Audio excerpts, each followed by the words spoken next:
So you have your 9/16 wrench on the bottom of the bolt, and you ratchet on top. We're just gonna loosen this idler pulley. The reassembly order for the idler arm pulley goes red tab, washer, part of the idler arm pulley that sticks out, down. This probably be putting on a belt. First up, around this pulley, down, around this pulley. Here we go, in here with our loose idler.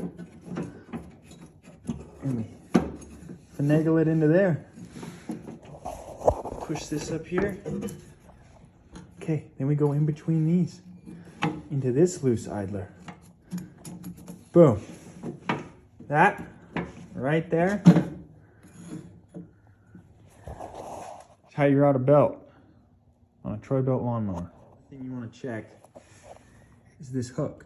You don't want your belt sitting out here. You want your belt sitting in that hook on the back of the deck.